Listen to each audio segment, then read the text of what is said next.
ఏలూరులో నిన్న నిర్వహించిన దళిత క్రైస్తవ సమర శంఖారావం సభలో మాజీ మ్యాజిస్ట్రేట్ జడ శ్రవణ్ కుమార్ చేసినట్లు ఆరోపిస్తున్న అనుచిత అసత్య హింసను ప్రేరేపించే వ్యాఖ్యలపై మాజీ ఎంపీ రఘురామకృష్ణంరాజు ఈరోజు మీడియా సమావేశంలో స్పందించారు.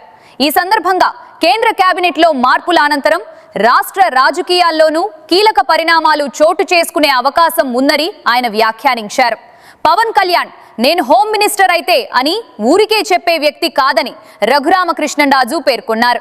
పవన్ కళ్యాణ్ హోమ్ మినిస్టర్ బాధ్యతలు చేపట్టిన తర్వాతే జడ శ్రవణ్ కుమార్ పై ఫిర్యాదు చేస్తానని ఆయన చెప్పడం రాజకీయ వర్గాల్లో చర్చనీయాంశంగా మారింది. రాష్ట్ర కేబినెట్లో మార్పులపై ఇప్పటికే జరుగుతున్న ప్రచారానికి రఘురామకృష్ణంరాజు వ్యాఖ్యలు మరింత ఆసక్తిని పెంచాయి. ఎందుకంటే మొన్న మధ్య పవన్ కళ్యాణ్ గారు ఒక స్టేట్మెంట్ ఇచ్చారు. ఏమని చెప్పారు మీకు గుర్తుందా?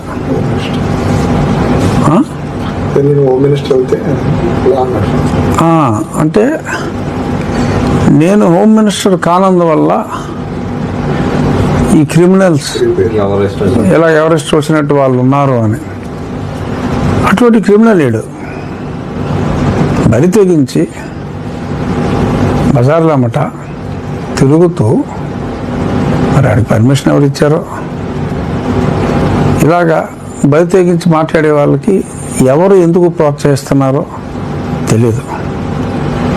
మరి బలి తెగించి మాట్లాడి ఇలా చేశారు క్రిమినల్ లాగా.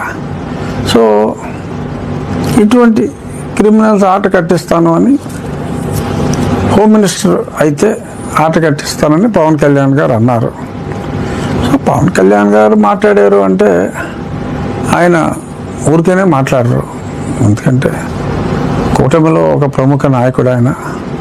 మరొక కూటమిలో తెలుగుదేశం పార్టీ తర్వాత ఎక్కువ స్థానాలున్న పార్టీ నాయకుడిగా, ప్రజల్లో ఎంతో ఆదరాభిమానాలున్న వ్యక్తిగా మరి ఆయన ఆ మాట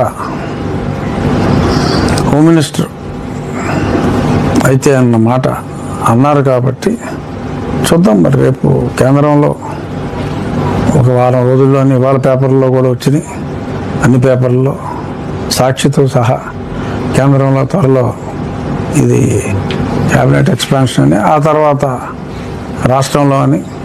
ఏమో పవన్ కళ్యాణ్ గారు హోమ్ మినిస్టర్ అయితే, ఎందుకంటే నా నాలుక ఆయనకే కానుకగా భయపెట్టే విధంగా ఇస్తానన్నారు కాబట్టి పవన్ కళ్యాణ్ గారు హోమ్ మినిస్టర్ అయ్యాక నేను ఖచ్చితంగా కంప్లైంట్ ఇద్దాం అనుకుంటున్నాను.